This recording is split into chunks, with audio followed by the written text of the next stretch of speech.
O tema hoje, mais uma vez, é uma pergunta: cristãos ou judeus?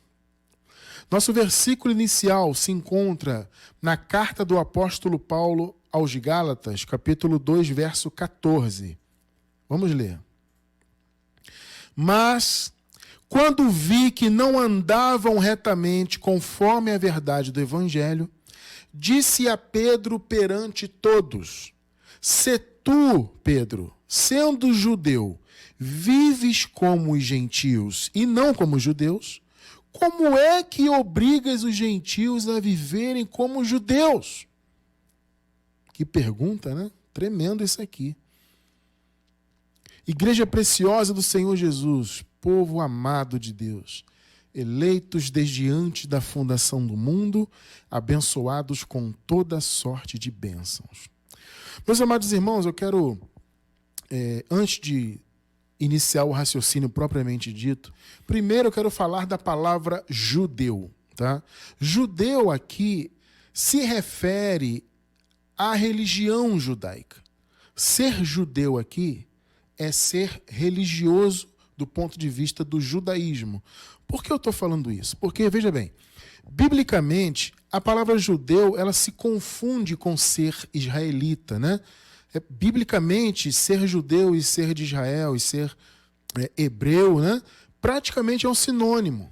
Biblicamente é. Só que, na verdade, a palavra judeu ela não significa necessariamente alguém que é israelita.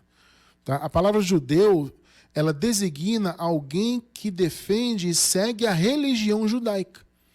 Então, uma pessoa, mesmo não sendo israelita, mesmo não tendo sangue hebreu, se ela abraçar a religião judaica, ela pode ser considerada um judeu. Entende? Do ponto de vista da religião. Eu vou repetir mais uma vez, vou dizer mais uma vez. Do ponto de vista bíblico, ser judeu e ser israelita praticamente é um sinônimo, tá?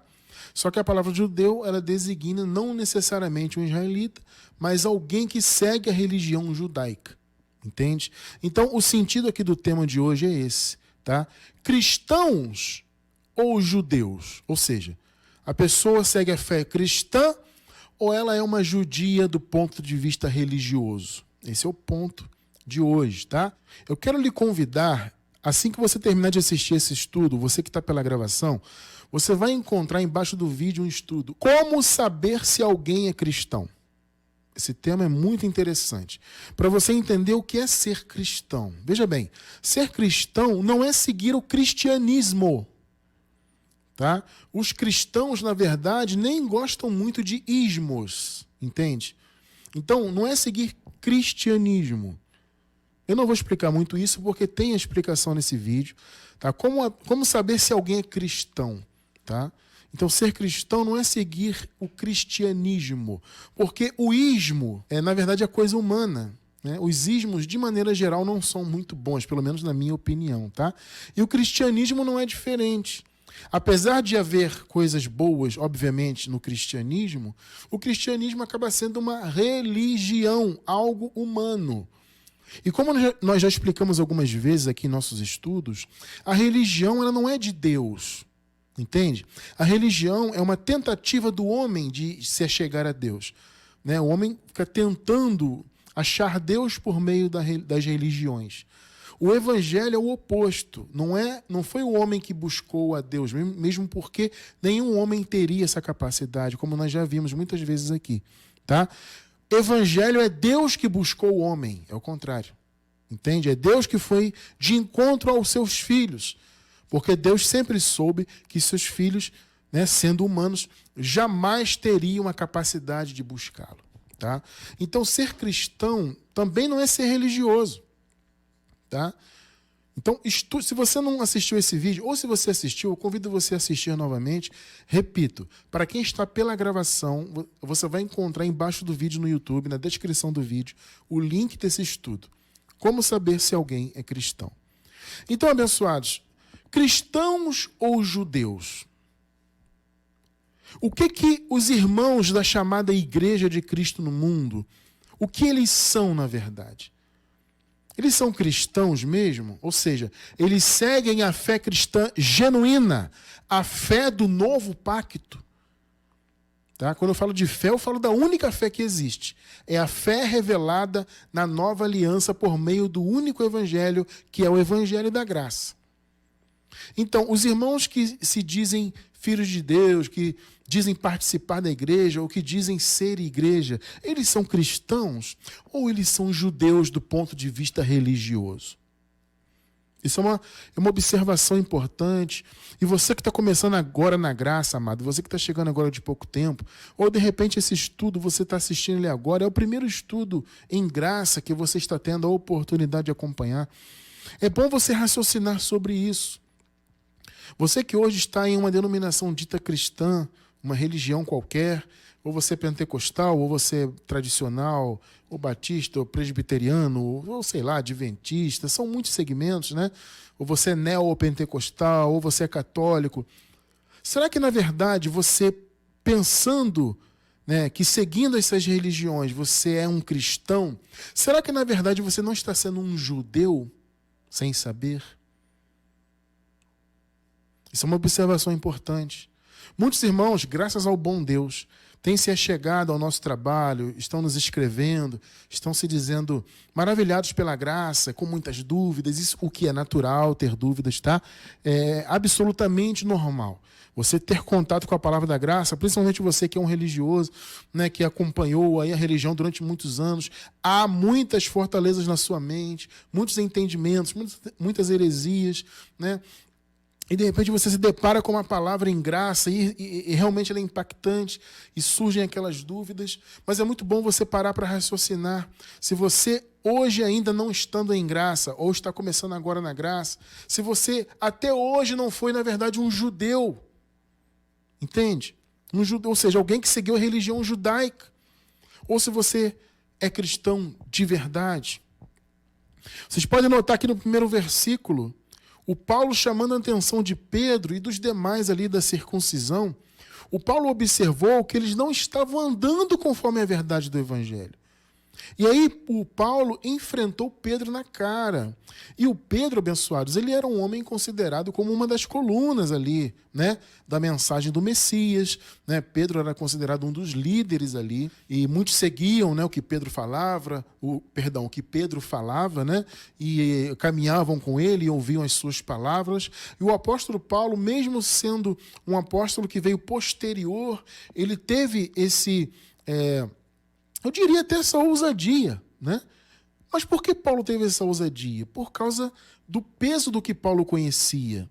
Entende? A revelação da graça era algo, como nós sabemos, tremendo, né? É o evangelho eterno, o evangelho da palavra da cruz, sabe? Então o Paulo tinha noção do seu chamado e ele viu que o que Pedro e os demais estavam fazendo, na verdade, não era algo correto. Entende? Primeiro, eles estavam fazendo aqueles que não eram judeus, ou seja, aqueles que não eram israelitas e que estavam ouvindo falar de Jesus, do Messias e tudo mais, eles estavam sendo enredados a viverem como judeus. E aí Paulo observou essa hipocrisia, no caso aqui de Pedro, por quê? Porque Pedro, além de estar fazendo, né, cometendo esta falha de fazer os gentios viverem como judeus, ele mesmo, Pedro, não vivia. O que caracteriza o quê? Uma hipocrisia. Então, Paulo teve essa ousadia de chamar a atenção de Pedro perante todos, inclusive, porque Paulo observou essa hipocrisia do Pedro, né? Vamos ler de novo o primeiro versículo? Vamos ler. 2,14 de Gálatas. Mas, quando eu vi que não andavam retamente conforme a verdade do Evangelho, disse a Pedro perante todos, se tu, sendo judeu, Pedro, você é israelita e você tem um chamado como israelita de cumprir a lei judaica, ou pelo menos tinha antes da cruz, né? Você vive como gentios, ou seja, você não vive plenamente a lei. Você vive como um gentio, como alguém que não segue a lei. E não como judeu, como que você então obriga os gentios a viverem como judeus? Isso, amado, é uma coisa tremenda, né? E isso é o que ocorre hoje.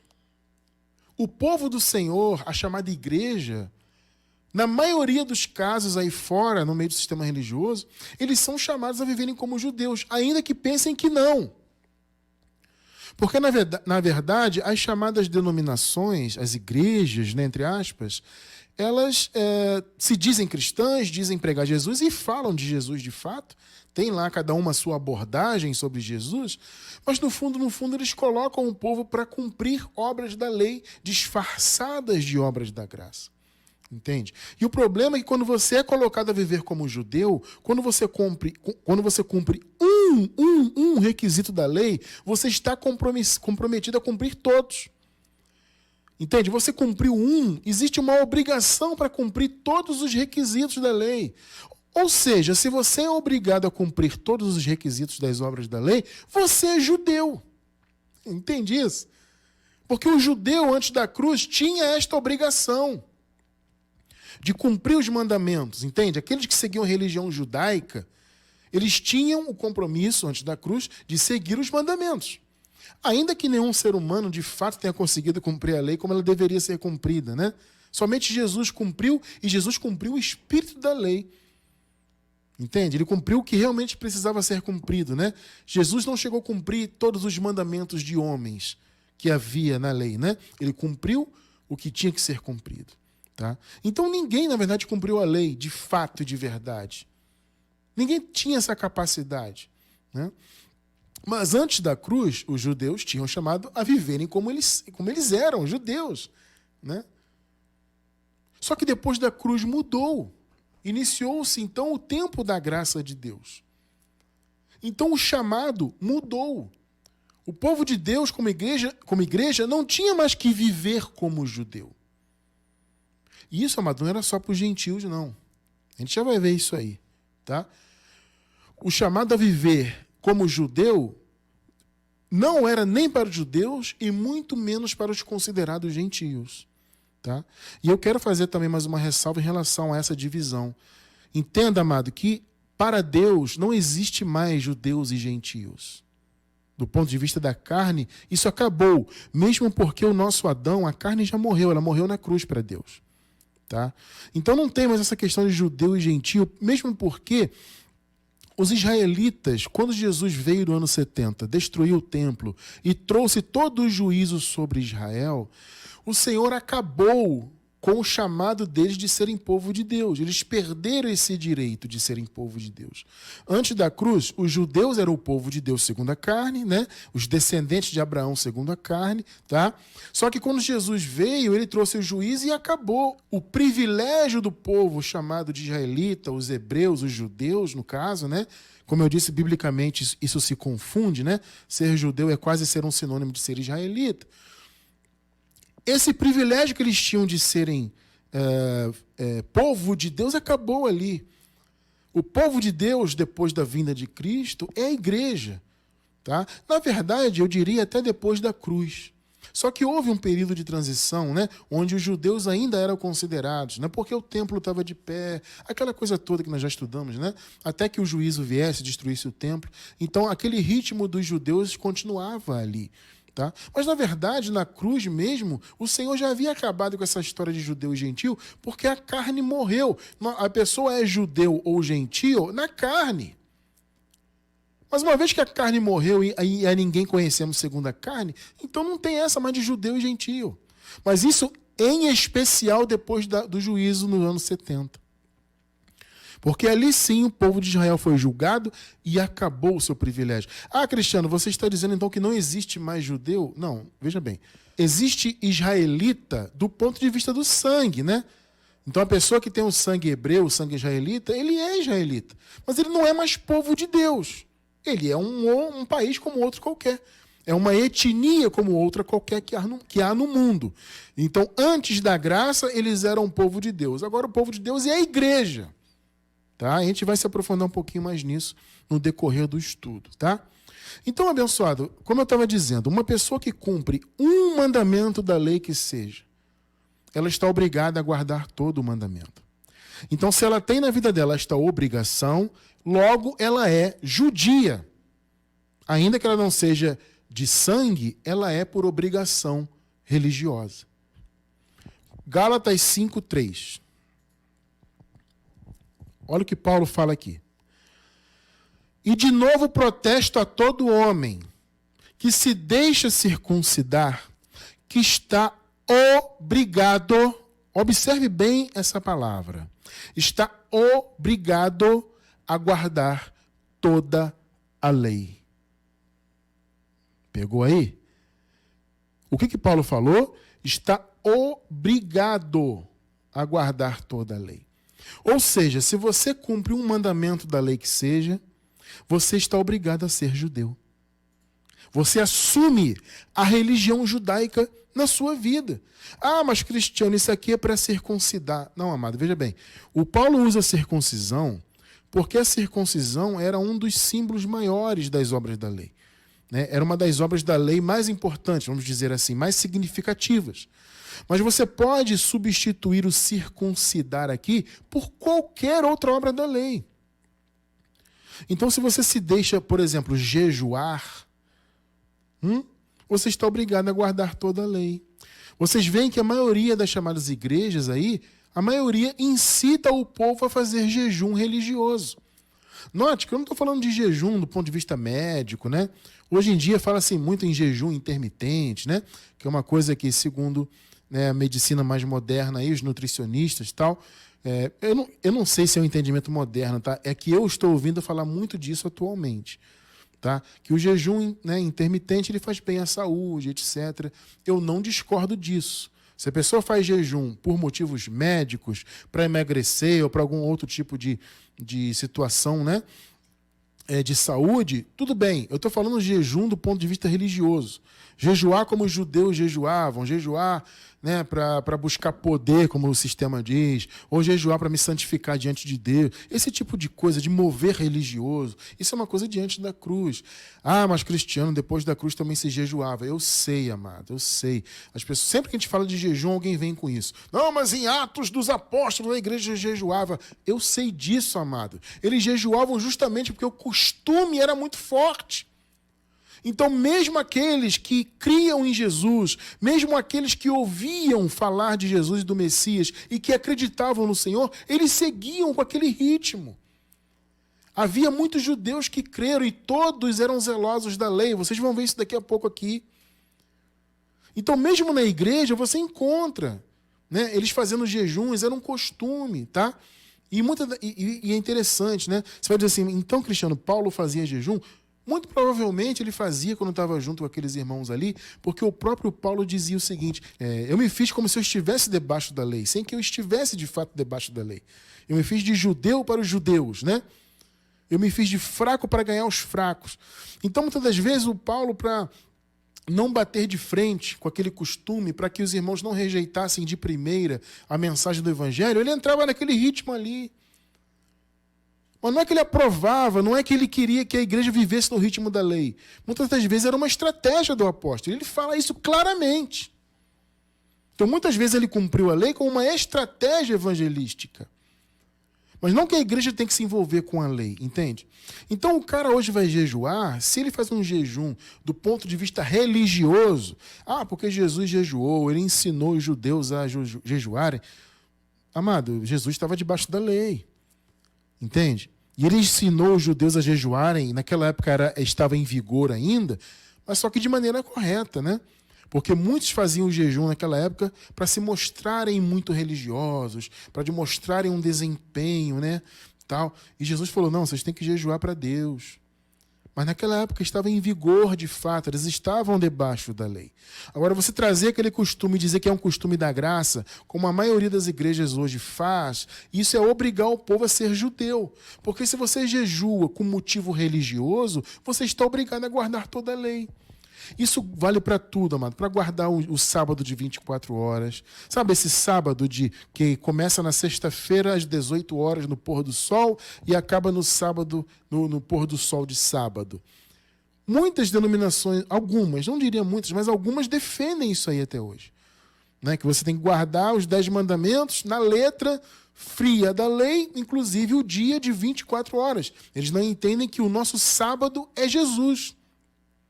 O nosso sábado é a graça, é o 7º dia, o qual nós já vivemos para sempre. O sétimo dia, ele não é um dia de 24 horas. Ele é a graça, ele é o reino, ele é Jesus. Jesus é o nosso sábado, Jesus é o nosso descanso. Mas quando você se propõe a guardar um sábado de 24 horas do ponto de vista da lei de Moisés, você se torna um judeu. Porque você está obrigado a guardar toda a lei. Então, quando você vai comer uma chamada Santa Ceia, que é bom que se diga, eu sempre faço esse destaque, né? Essa Santa Ceia sequer existe na Bíblia. Isso é o que fazem hoje aí, né? Me dá um pedacinho de pão aqui, um pouquinho de suco ou de vinho. Isso não tem na Bíblia.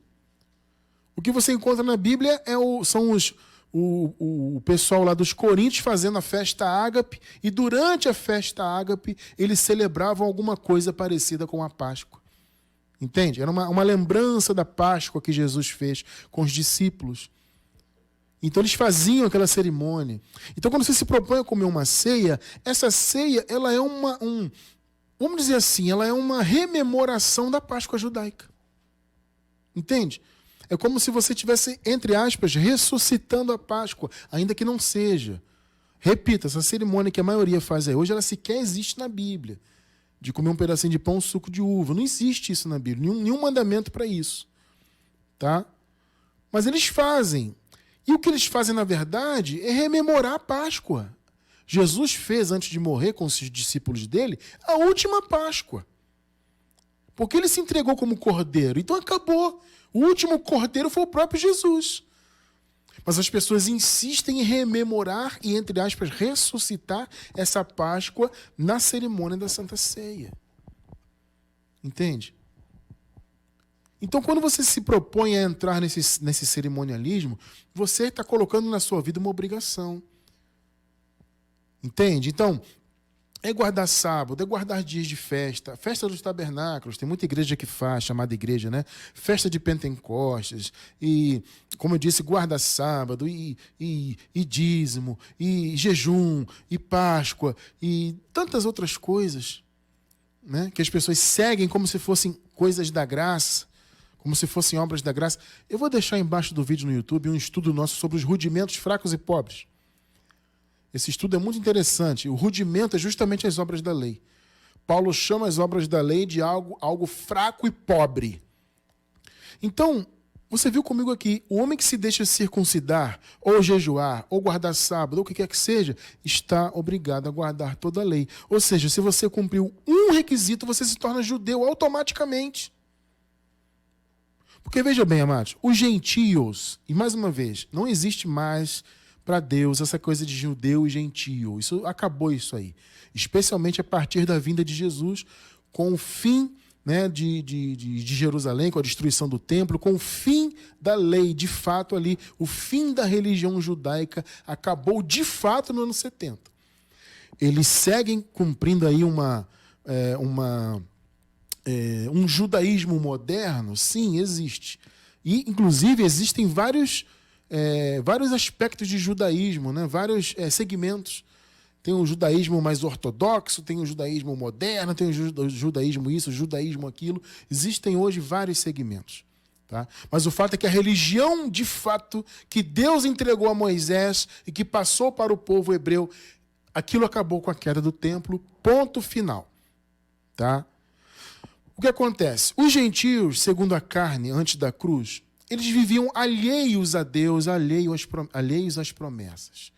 Os gentios, eles não tinham um relacionamento com Deus algum, porque antes da cruz o relacionamento era por meio da lei, e a lei foi dada para os judeus, especificamente os hebreus, observarem e guardarem essa lei. Então o povo que não era hebreu estava alheio a tudo isso. Paulo fala disso aqui de maneira interessante. Observe o seguinte, vamos ler aqui Efésios capítulo 2. A princípio, vamos ler os versículos do 11 ao 13. Nos versículos 11 e 12, Paulo está falando aqui segundo a carne. É interessante isso aqui. Vamos ler aqui, eu vou explicar melhor depois. 11. Portanto, lembrai-vos de que vós, noutro tempo, éreis gentios na carne. Quando ele fala noutro tempo, é antes da cruz. Tá? É no outro tempo, é no Império das Trevas. Então, lá antes da cruz, na época da lei, quando a lei estava em vigor, vocês eram considerados gentios na carne. e chamados incircuncisão pelos que na carne se chamam circuncisão. Observe que Paulo está dizendo tudo isso segundo a carne. Feita pela mão dos homens, a circuncisão segundo a lei. 12. Que naquele tempo estáveis sem Cristo. Eles estavam separados de tudo. Jesus já tinha vindo, se manifestado em carne, e os gentios não tinham parte com Cristo, nem manifestado em carne. O próprio Jesus manifesta em carne e disse que ele havia vindo apenas para os da casa de Israel. Ele disse assim, eu não vim senão para as ovelhas perdidas da casa de Israel. Então, os gentios não tinham parte com Cristo, com nada, no outro tempo. Separados da comunidade de Israel e estranhos às alianças da promessa, não tendo esperança e sem Deus no mundo. Os gentios estavam totalmente alheios. Mas veja só o que aconteceu com os chamados gentios pelo sangue de Jesus. 13. Mas agora, em Cristo Jesus, vós que antes estáveis longe, já pelo sangue de Cristo chegastes perto. Que coisa linda, né? O que Paulo está dizendo? Vocês foram aproximados e somados às promessas. Amado, veja bem. Observe isso aqui. Alguns utilizam essa passagem aqui para dizer que os gentios têm que viver como judeus. Porque, amados, vamos lá. Existem dois grupos, vamos dizer assim, que seguem a lei. Eu já disse isso, eu vou repetir para quem não ouviu ainda. Existem dois grupos, tá? Os que seguem a lei de maneira velada, ou seja, eles dizem que não seguem a lei, que estão na graça, mas eles praticam obras da lei disfarçadas de obras da graça. Essa é a maioria esmagadora das chamadas igrejas. E existe o segmento que segue a lei e que fala abertamente que segue. E que tem que seguir, que tem que ser assim, que é a Torá, a lei e tal. Existem esses dois grupos, tá? Então, esse grupo mais radical, que fala abertamente que a lei tem que ser vivida, etc., eles usam essa, entre outras passagens, para dizer o seguinte: os gentios foram aproximados à comunidade de Israel. Então eles foram chamados a viver como judeus também. Amado, não é isso que está dizendo aqui. Nos versículos 11 e 12, Paulo está falando segundo a carne. Então vocês eram no outro tempo gentios segundo a carne, vocês eram chamados em circuncisão, vocês estavam separados da comunidade de Israel, estavam segundo a carne. Mas pelo sangue de Jesus vocês foram aproximados. Agora eu digo para vocês, o sangue de Jesus aproximou segundo a carne ou segundo o Espírito? Aí é que está o ponto. O sangue de Jesus, ele não aproximou os gentios para os judeus segundo a carne. Isso nem faz sentido, porque na cruz o Senhor matou a carne. Então eu não posso dizer que essa aproximação dos gentios às promessas, à comunidade de Israel, é segundo a carne. Não é. Mas alguns dizem que é. Não, os gentios foram aproximados, foram enxertados para viverem como judeus. Negativo. Eles foram enxertados à promessa, mas para viverem pela fé. O pela fé é sinônimo de não pela lei. Tá? Viver pela fé é não viver baseado na lei. Então os gentios foram aproximados do ponto de vista do Espírito. Percebe isso? Esse é o ponto. Eles não foram aproximados para viverem como judeus. Ou seja, a igreja de Cristo hoje, ela não tem que viver como judeu. Ah, mas Cristiano, foram aproximados. Não, amado, veja bem. Observe o contexto. Nós lemos 11 até o 13. Vamos ler o 14 e o 15. 14, vejam só. Porque ele, Jesus, é a nossa paz, o qual de ambos os povos fez um. Observe isso aqui. De ambos os povos, o Senhor fez um. Esse um é o quê? É segundo a carne? Mais uma vez, evidente que não. Na cruz, o Senhor Jesus matou a carne. A ninguém conhecemos segundo a carne. Então, quando diz que ele de ambos os povos fez um, é no sentido espiritual. Porque ao matar a carne, Jesus acabou com a identificação carnal. Então, nos restou o quê? A identificação espiritual. E no Espírito, nós somos o povo de Deus, a igreja, a junção dos judeus e dos gentios, que são eleitos desde antes da fundação do mundo. a união espiritual de judeus e gentios é que foi feita na cruz. Então nós fomos tornados um povo só. Por isso que não existe mais esse conceito de judeu e gentio. Existe só na carne. Mas para Deus não existe mais isso aí.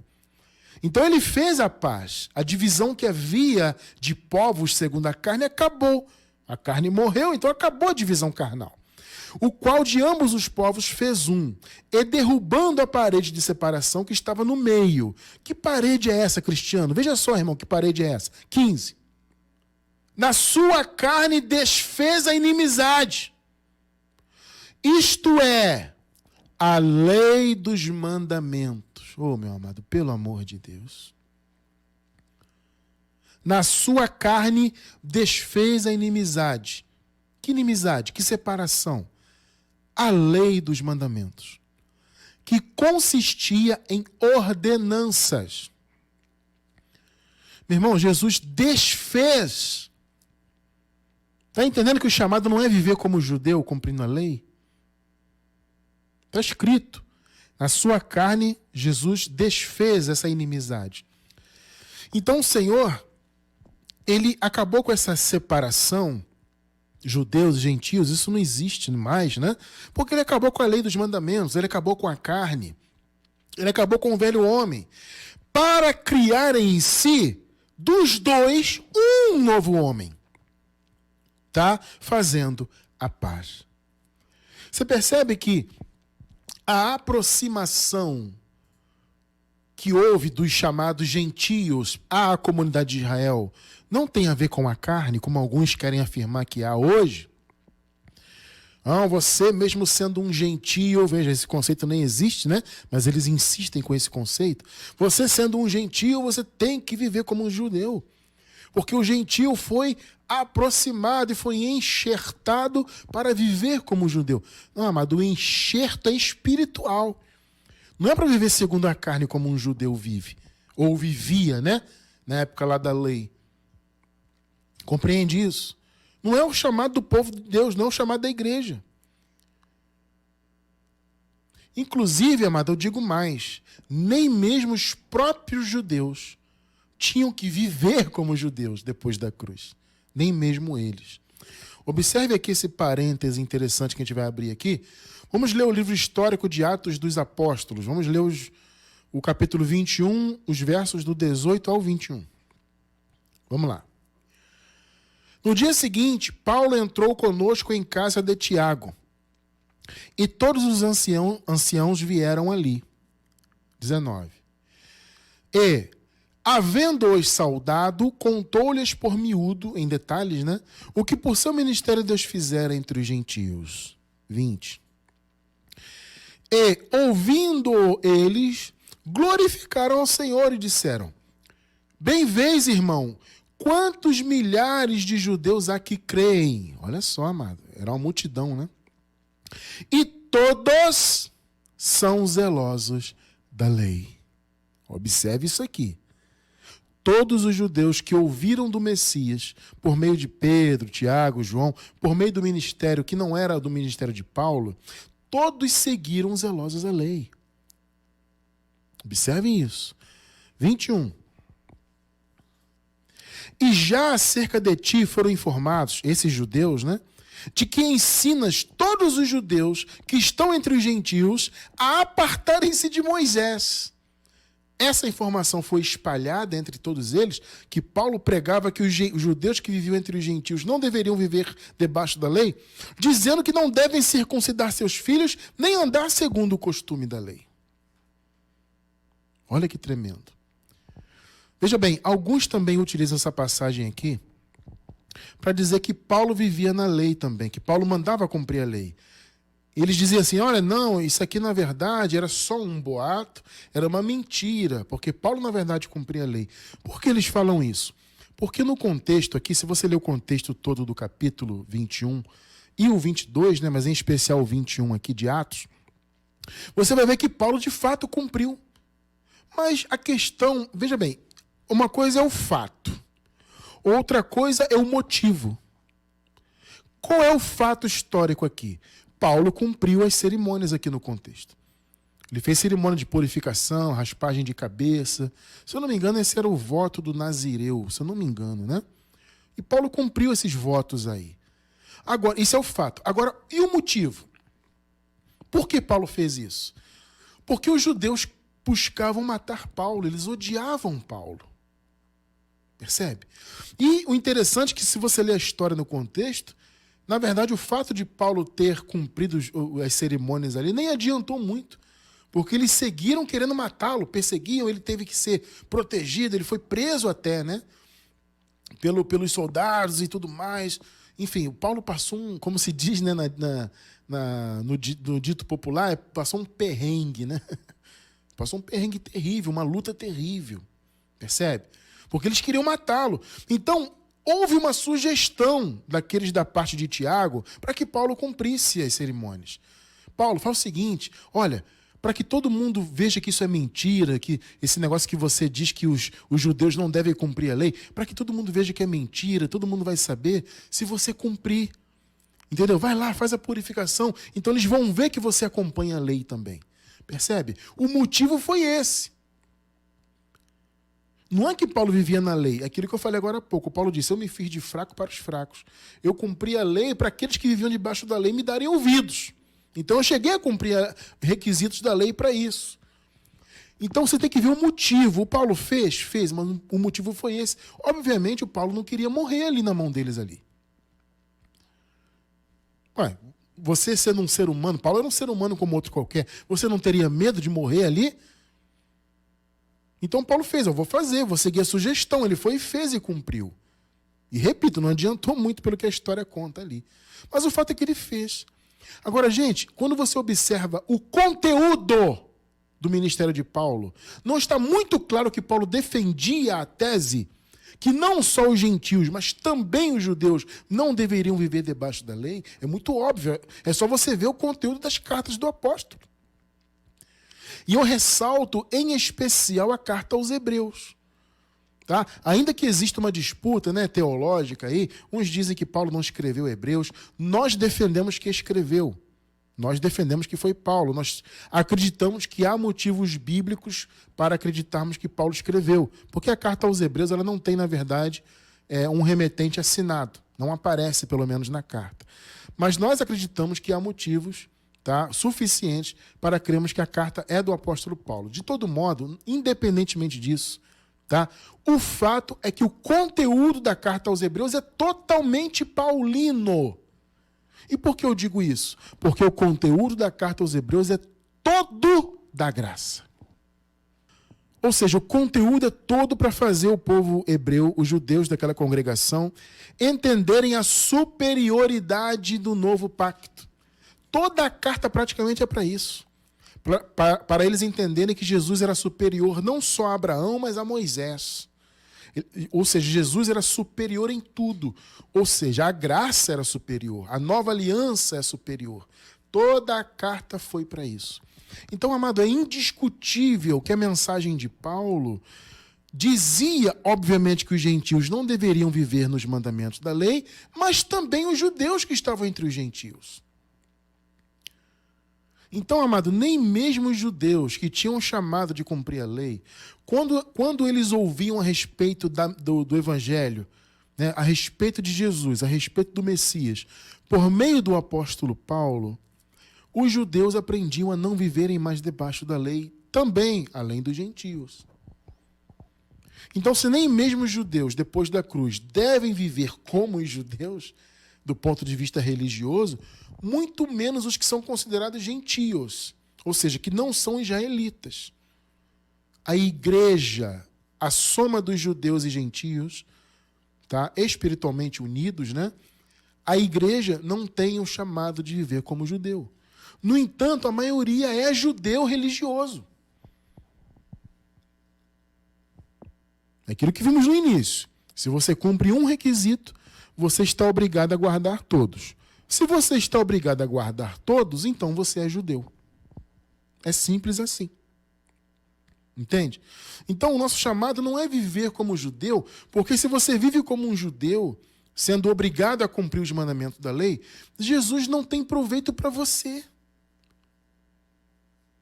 Pensa o quão absurdo é isso para a vida de uma pessoa. Para mim, por exemplo, eu vivi como judeu durante pouco mais de 20 anos da minha vida. Se eu contar desde o nascimento, tá, amado? Eu sempre conto assim, eu arredondo, né? Porque, na verdade, eu nasci, como muitos de vocês sabem, eu nasci católico, quer dizer, minha família, né, era católica, me batizou lá, batizou, entre aspas, né? No meio católico, eu era criancinha de colo, e pouco tempo depois a minha mãe se converteu a uma denominação pentecostal, e eu fui criado num ritmo pentecostal até o início da minha adolescência, quando eu passei a ser batista, né? Por influência de um amigo que eu andava muito com ele de escola. Esse amigo era da Igreja Batista, eu acabei indo com ele para lá e deixei o movimento pentecostal e passei a ser batista. Somando tudo isso, desde o meu nascimento, eu posso dizer que eu vivi pouco mais de 20 anos debaixo da religião. Então, durante 20 anos, Jesus não teve proveito para mim. Porque eu vivia como judeu, né? Eu cumpria os mandamentos que me diziam que era da graça e que não eram. Então, eu era um judeu de prática. Eu tinha a obrigação de cumprir toda a lei e não cumpria. Percebe? Então, eu estava debaixo de maldição. Para mim, Cristiano França, não há galardão algum nesse período. E olha, amado, que eu fui um religioso daqueles. Ferrenho, com tudo. Sabe, com os estudos, com o horário, compromisso, com os grupos musicais. E eu era líder, né, de adolescentes, de jovens, e estava ali, envolvido com tudo. Eu era um cara ali, eu estava, como se diz, pau para toda a obra, né, no meio do sistema. Eu era assim. Mas eu não tenho galardão nenhum nesse período, porque eu estava debaixo de maldição. Percebem isso? Jesus não tinha proveito para mim. Porque Jesus já havia morrido, ressuscitado, já tinha vindo, inclusive, tudo consumado, e eu estava vivendo ainda como se estivesse debaixo da lei. Gálatas 5:2.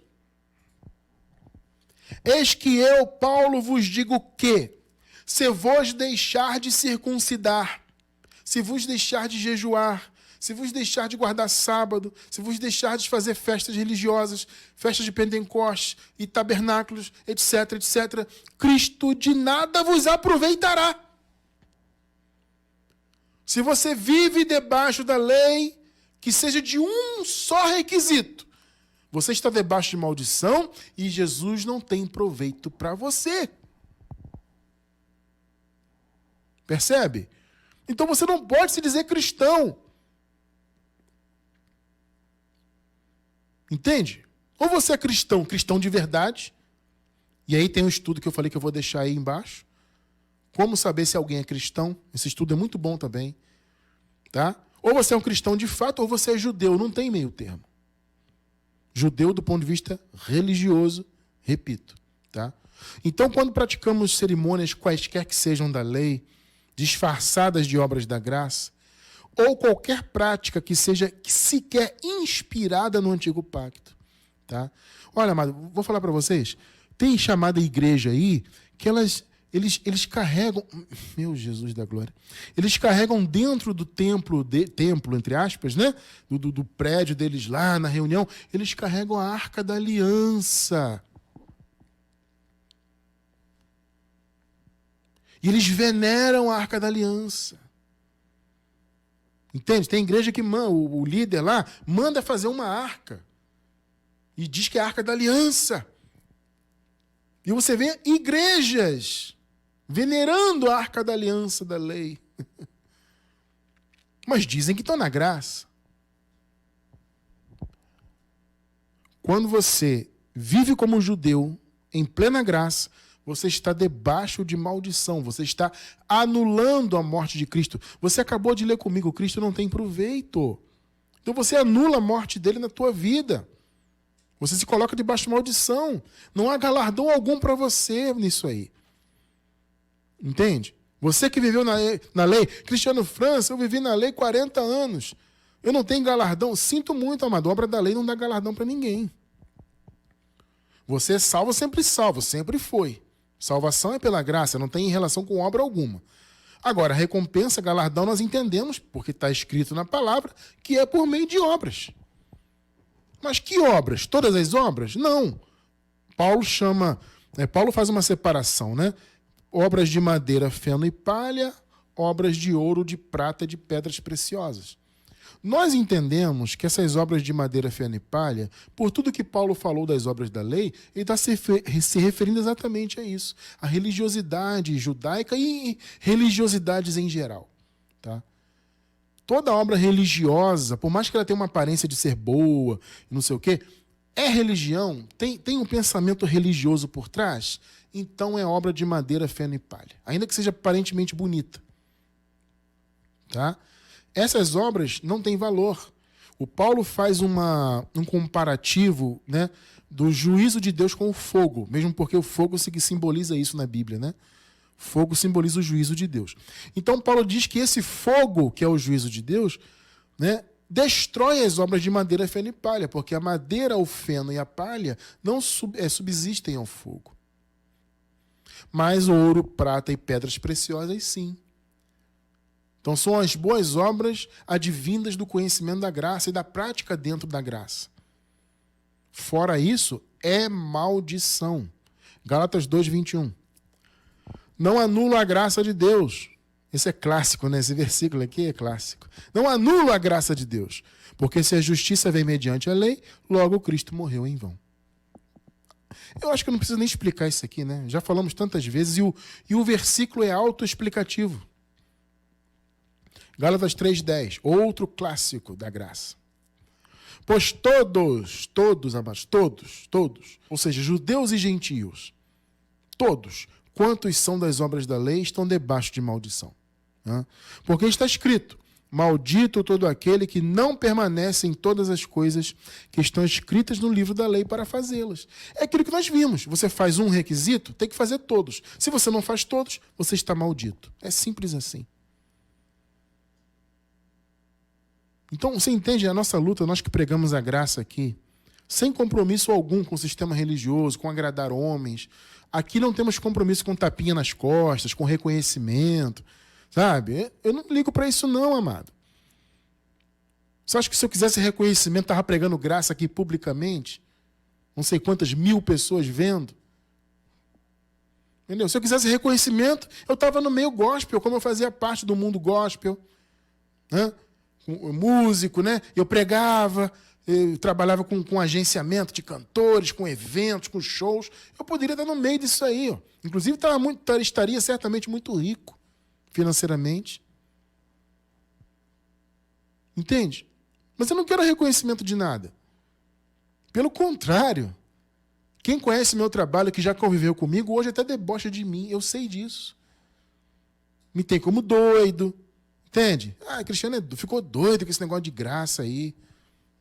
Eu sei, essas coisas acabam chegando até nós, né? De um jeito ou de outro.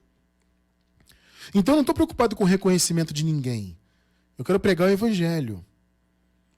E o nosso esforço de pregar esse Evangelho da graça é para que o povo saia dessa condição de maldito. Porque Jesus morreu para que seus filhos sejam abençoados e não malditos. Mas os seus filhos, por causa da fortaleza religiosa, se põem debaixo da lei. Aí você pergunta, irmão Cristiano, se a igreja então não deve viver como judia, os irmãos não devem ser judeus, cumprindo a lei, como devemos viver? A resposta é simples. E o Paulo dá essa resposta aqui em Gálatas, capítulo 3, versículos 11 e 12. É evidente que pela lei ninguém é justificado diante de Deus, porque o justo viverá da fé. O teu chamado é viver da fé. O que é viver da fé, irmão Cristiano? O que significa isso? Viver da fé, neste conceito e neste contexto aqui, é não viver na lei. Entende? A fé, ela se opõe à lei. Então, quando Paulo diz viver da fé, é não viver em obras da lei. Então, o justo viverá da fé. Ora, a lei não é da fé. Mas o homem que fizer estas coisas, a obra da lei, as obras da lei, né? Por elas viverá.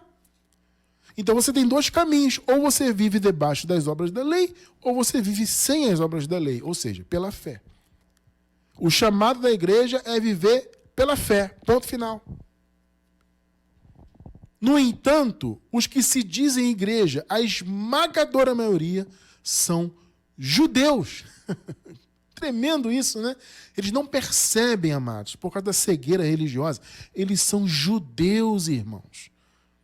se dizem cristãos e não são cristãos, são judeus. Veja bem, amados, a fé que se manifestou na nova aliança, ela nos livrou das obras da lei. Veja bem, desde a cruz, isso não é só agora no nosso tempo, não. Desde a cruz do Senhor Jesus Cristo, de sua consequente ressurreição, o povo foi liberto das obras da lei.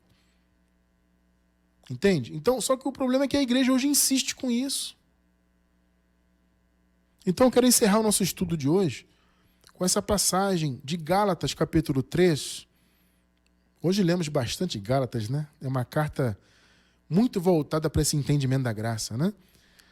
Vamos ler dos versículos 23 ao 29. Vamos lá. Mas, antes que a fé viesse... Aliás, eu vou deixar o estudo aí embaixo do vídeo, na gravação, a fé revelada na nova aliança. Esse estudo explica muito bem essa manifestação da fé que se revelou da cruz em diante. Muito interessante. Tá? Antes que a fé viesse, estávamos guardados debaixo da lei e encerrados para aquela fé que havia de se manifestar. Que lindo, né? E já se manifestou. 24. De maneira que a lei nos serviu de aio. Aio é tutor, né? Um condutor. Ela nos serviu de tutor para nos conduzir a Cristo, para que pela fé, ou seja, sem a lei, fôssemos justificados. 25 e 26. Mas, depois que veio a fé da nova aliança, né? Já não estamos debaixo do tutor, do aio, da lei. Amado, pelo amor de Deus, abençoado, está escrito. Entende? Você que está chegando agora na graça, acorda para isso aí, amado. Às vezes você está com medo, você está ouvindo a graça agora, mas tem medo de deixar de tomar Santa Ceia, tem medo de deixar de se batizar ou de batizar alguém da tua... Batizar, entre aspas, nas águas, né? Alguém da sua família. Você tem medo de deixar de guardar o sábado. Poxa, Cristiano, eu estou gostando da graça, mas o sábado eu fui ensinado que ele é importante, que ele é isso e aquilo. Amado, em nome de Jesus, você já está na fé. A fé da nova aliança está lhe sendo revelada pelo Evangelho da Graça. Depois que veio a fé, já não estamos debaixo de aio, porque todos sois filhos de Deus pela fé em Cristo Jesus. Percebe? Você é filho não pela lei. 27 e 28. Porque todos quantos fomos batizados em Cristo, esse batismo foi a morte de Cristo, tá? O verdadeiro batismo foi a morte do velho homem. Nós já estudamos isso aqui muitas vezes, tá? Porque todos quantos fostes batizados em Cristo, ou seja, todos os filhos de Deus que morreram, né? Todos morreram na cruz com Jesus, já vos revestistes de Cristo. Nisto, veja só, olha só, amado, observe bem esse detalhe. Está muito claro que o batismo foi a morte do velho homem. Nós já estudamos isso aqui algumas vezes. Agora observe esse detalhe aqui. Nisto, ou seja, no batismo, que foi a morte do velho homem, a morte da carne, não há judeu nem grego. Opa! Pegou aí? Por que não há judeu nem gentio? Grego aqui é gentio, né? Por que não há hebreu, israelita e nem gentio? Se lembram que eu falei que não existe mais esse conceito? Porque esse conceito é segundo a carne. Só que nós fomos batizados em Cristo. Ou seja, a carne morreu na cruz. Então, todos quantos fostes batizados em Cristo, ou seja, todos os filhos de Deus que morreram na cruz, o seu velho homem morreu lá, já foram revestidos de Cristo. Então, nisto, não há judeu nem grego. Porque já fomos batizados, o homem já morreu, o velho homem. Não há servo nem livre. Aqui é escravo ou livre, né? Não há homem nem mulher. Por quê? Porque o ser homem ou ser mulher é segundo a carne. Não importa mais isso. Na lei importava muito, né? Na lei importava muito essa separação de homem e mulher, tá? Só que para Deus isso acabou. Percebem isso? Não há judeu nem gentio, não há servo nem livre, não há homem nem mulher, porque todos vós sois um em Cristo Jesus. Meu irmão, pelo amor de Deus. Nome de Jesus. Isso é uma revelação tremenda. 29. E se sois de Cristo, e nós somos para a glória de Deus, então sois descendência de Abraão. O que o apóstolo está dizendo aqui, gente? A descendência de Abraão não é segundo a carne. Não é ser hebreu israelita segundo a carne. A descendência é quem é de Cristo. É espiritual. Percebe? Então, se vocês são de Cristo, então são descendência de Abraão. Não é ser judeu na carne que te faz descendente de Abraão. E se sois descendentes de Abraão, sois herdeiros conforme a promessa. Ô, meu amado, você é herdeiro. Todos nós somos herdeiros das promessas de Deus. Todas as promessas estão em nosso espírito. A maior delas é a vida eterna no paraíso. Viveremos a vida eterna no paraíso porque é a promessa. Não porque eu seja gentio ou judeu na carne, isso pouco importa. É porque nós somos novas criaturas. Percebem? Não há judeu, não há grego, não há homem, não há mulher, não importa. Isso não importa. Etnia não importa. Não importa gênero, não importa nada. O que importa é que nós somos de Cristo, fomos reconciliados. Aliás, nós não, né? É uma força, é um costume que nós temos de dizer que fomos reconciliados. Na verdade, não. Nós já nascemos conciliados. Quem foi reconciliado é quem nasceu lá, antes da cruz, né? Quem nasceu antes da cruz, sim, nasceu desconciliado, nasceu divorciado de Deus. Mas aqueles que nasceram antes da cruz, os filhos de Deus, foram reconciliados. Nós já nascemos conciliados. Nós já nascemos descendência de Abraão, porque sempre fomos, na verdade. E já nascemos herdeiros de Deus, conforme a promessa. Amados, nós não somos judeus, do ponto de vista religioso. E se você é judeu, israelita no caso, do ponto de vista da carne, você também tem um chamado a não viver como judeu. Não importa se você é israelita na carne ou não é. Você tem que viver pela fé. Você é descendente de Abraão, não na carne, mas no espírito. Você recebe essa palavra? Então, amados irmãos, nós somos cristãos. Entende? Cristãos, na acepção perfeita da palavra. Nós, em graça, somos cristãos. Nós não somos judeus. Nós somos cristãos, porque esse é o nosso chamado. O Senhor nos elegeu para isso e nos revelou a graça para que nós pudéssemos espalhar esse conhecimento e fazer com que todo o povo de Deus também seja cristão de verdade, em nome de Jesus.